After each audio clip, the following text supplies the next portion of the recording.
Débora Alfano, ouvinte querida, eu queria falar hoje, e o motivo é o caso das joias do Bolsonaro, o motivo são algumas absolvições, não condenações no sistema de justiça. Eu queria falar hoje que um dos maiores desafios do nosso sistema de justiça é entregar para a sociedade uma resposta adequada ao tratar das denúncias que o sistema de justiça tem que analisar o tempo todo, né? E resposta adequada, ela é binária. Não tem três respostas, tem duas. Ou bem você absolve ou não condena aquele contra quem você não reuniu prova, ou cuja inocência acabou sendo provada, ou bem você condena aquele contra quem ficou provada a culpa.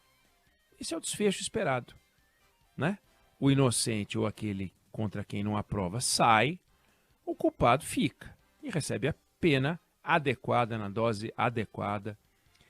E esse desfecho, que é o desfecho que a sociedade espera, talvez, eu não diria mais importante, mas tão importante quanto o desfecho, é que o processo que antecede o desfecho, ou que é concluído com o desfecho, ele seja conduzido segundo as regras e os princípios definidos pela Constituição, que garante o Estado democrático de direito. Lembrando que o Estado democrático de direito, ele se materializa de duas formas. Não é a vontade da maioria. A vontade da maioria. Vale a maioria, não a minoria. A minoria tem que se curvar à maioria. E o outro é o respeito ao direito de cada um, não da maioria, de todas as pessoas. Respeito ao direito de todas as pessoas e respeito ao direito, que tem regra, que tem garantias, que tem princípios que precisam ser observados. Se você não garante o direito das pessoas e o direito, você tem um problema.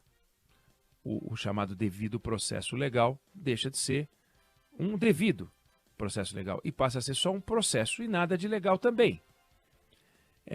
E esse cuidado a gente tem que tomar em cada caso. Pode parecer esquisito dizer isso, mas o compromisso com as regras tem que ser absoluto. Absoluto. O que é o compromisso absoluto?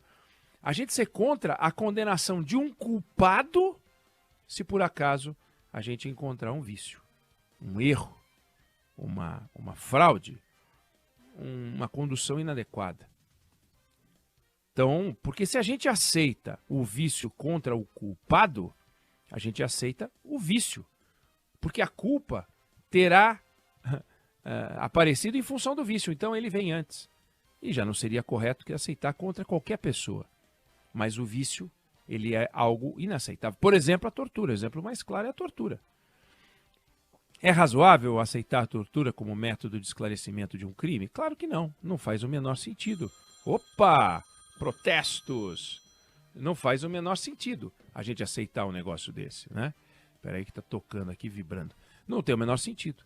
Não é que não é eficaz. Não podemos aceitar, porque fere os direitos humanos, fere os direitos do indivíduo. Então, nessa linha do respeito, tem um princípio que é claro para você evitar a perseguição, né? Para você não ser punido por um agente do Estado, e sim você ser punido, se for o caso, mas julgado pelo Estado de forma independente. Você não pode, da mesma forma que você não pode escolher quem vai te julgar, porque seria um absurdo, eu vou escolher o juiz que vai me julgar, porque ele pode me favorecer, o juiz também não pode escolher quem ele vai julgar. E a gente viu na Lava Jato esse absurdo. Os processos que o juiz Sérgio Moro e os dalanhões dele lá eram tocados por Curitiba, mesmo que não tivesse nada a ver com Curitiba. E aí, a partir daí, você tinha condenações. O caso mais famoso é o caso do presidente Jair Bolsonaro, presidente Lula. Ele foi condenado pela 13ª Vara de Curitiba e, a partir daí, por um vício de origem, porque o juiz Sérgio Moro não era o juiz natural. O juiz natural é o juiz onde aconteceu o suposto crime. Aí, por conexão, vem o Sérgio Moro e fala, não, esse caso é meu aqui. Não dá, não pode se sobrepor ao juiz natural, mas resultado. Aí teve a condenação do Tribunal Regional Federal da 4ª Região em Porto Alegre, teve a condenação do Superior Tribunal de Justiça, e ele foi em cana. Na origem tinha uma distorção. E o advogado dele, que virou ministro supremo agora, o Cristiano Zanin, falava disso desde o começo. Não pode, ele não é juiz natural, não pode. O Supremo acabou reconhecendo que não podia, mas aí o Lula já tinha ficado preso um tempão. O efeito sobre a eleição de 2018 é uma dedução, mas o candidato dele, despachando com um presidiário, que essa era a condição do Lula naquele tempo, que era o Fernando Haddad, ia falar com o Lula na cadeia, foi para o segundo turno. Será que o Lula fora da cadeia, o Lula solto, teria ganho aquela eleição? Não sei. Mas hoje as pessoas podem chamá-lo de ex-presidiário sem que ele possa processar ninguém. Isso é um preço a pagar, que ele paga, né? Não é tadinho, tem um erro no sistema de justiça, teve um erro no sistema de justiça. Tudo isso para dizer que quando investiga, o Estado tem que tomar cuidado para não cometer erros, não cometer desvio, que depois gerem nulidades. Foi o que aconteceu. Aí você cria uma frustração na sociedade, cria uma expectativa de condenação que depois não se materializa. A gente viu recentemente, agora, o Gilmar Mendes anulou uma operação que apurava a compra de kits de robótica na Prefeitura de Alagoas, tema de um artigo do Estadão de hoje, exemplo usado no artigo do Estadão de hoje. Ele anulou porque o caso foi tocado na primeira instância, mas envolvia o nome do deputado Arthur Lira, presidente da Câmara, portanto deveria ter sido tocado no Supremo. Nulidade, acabou. E aí? Uma briga de aeroporto em Roma virou caso do STF, tá certo. É lá que tem que andar? Tá correto? Né? Uma fraude na vacinação da Covid feita pelo tenente-coronel Mauro Cid, é um caso do Supremo. Será que não é um caso igual a esse do Gilmar Mendes, que está na instância errada? A gente tem casos em que você vê que a denúncia foi afoita, foi leviana, mas queimou a imagem do investigado, sem chegar a lugar nenhum. Em novembro, o Supremo rejeitou por unanimidade uma denúncia contra o Aécio Neves, acusado de receber 65 milhões de reais de empreiteiras no curso da Lava Jato. Ó, a Lava Jato de novo. Aí a denúncia foi considerada genérica. Pô, mas ele ficou queimado. Ontem, o Supremo formou maioria para rejeitar a denúncia contra o Renan Calheiros, contra o Romero Jucá, contra o José Sarney, acusados de receber 800 milhões de reais de propina. Aí não se encontrou o que se chama de lastro probatório. E aí? Aí ficaram queimados. E fica aquela sensação de impunidade. Arrumaram para livrar os caras. Não. Processo ruim, torto, denúncia inconsistente, desrespeito ao juiz natural e por aí vai. Então, quando a gente vê essa investigação do caso das joias, e é o que o artigo do Estadão de hoje fala, que é preciso investigar com serenidade, no que tem toda a razão, é preciso tomar cuidado. Por exemplo, Lula e Dilma levaram para casa objetos de valor que não deveriam ter sido levados e o TCU mandou devolver, eles foram lá e devolveram. Uma parte, nem tudo foi devolvido. Tem uma discussão. Não se tem notícia de que tenham vendido. Mas eles levaram embora coisas que o TCU falou, devolve aí que isso aí é nosso. Pô. Tinha espada com pedra, espada de ouro com pedra. E aí? Bom, aí o Bolsonaro, eu não estou defendendo o Bolsonaro não, acho que fez uma lambança do cão, pegou as joias, levou embora, botou no acervo dele. Levou para casa, né?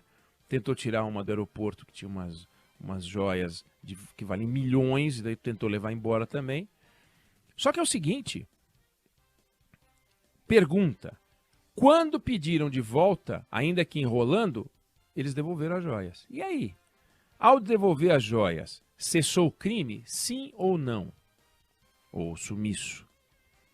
Porque o Lula devolveu coisa, a Dilma devolveu coisa. Qual a diferença? Ah, não, é que a gente descobriu na investigação que eles venderam o relógio e depois recompraram. Perfeitamente. Deve ter um crime, deve ter um peculato, deve ter um troço ali. Mas quando o advogado Frederic Vassef vai lá e recompra, qual é o crime que ele cometeu? Eu não sei. Ele foi lá, alguém disse para ele, olha, nós vendemos. Não era para vender, nós vendemos. Parecia que podia vender, mas pelo visto não podia. O terceiro está pedindo de volta, dizer, vocês são os lambões, né? Foi lá, comprou e devolveu. A não ser que esse dinheiro dele seja fruto de crime, se ele usou o dinheiro dele e devolveu a joia, entregou para o Estado, qual foi o crime que ele cometeu? Qual é o crime? Eu não sei. Né? Será que a devolução da joia cessa a punição? Não sei. Será que a devolução das joias diminui a culpa, né? O tamanho da pena? Não sei. Mas a serenidade deve ser máxima nesse caso. E deixar uma pergunta, que é o de atribuição de responsabilidade. Para que nem todos os nomes envolvidos sofram as mesmas punições tendo feito coisas diferentes. 1. 2.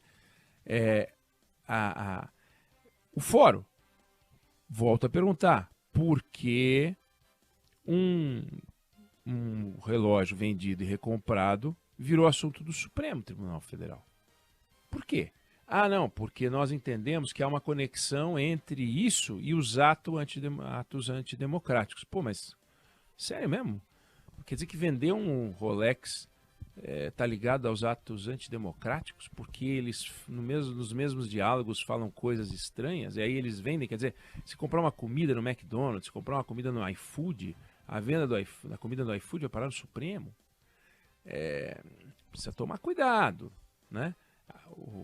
De novo, o cartão de vacinação. O sujeito fraudou um cartão de vacinação. Virou um assunto do Supremo Tribunal Federal. Porque ele fraudou e daí eles fugiram para os Estados Unidos. E aí foi no momento em que ele teve diálogos também sobre o Estado Democrático de Direito. Pô, então aí virou assunto do Supremo do Alexandre de Moraes. Será que a gente não está vendo uma repetição no caso da Lava Jato? Né? Até mesmo uma fraude de cartão de vacinação, ou então uma venda de relógio vira assunto do Supremo Tribunal Federal?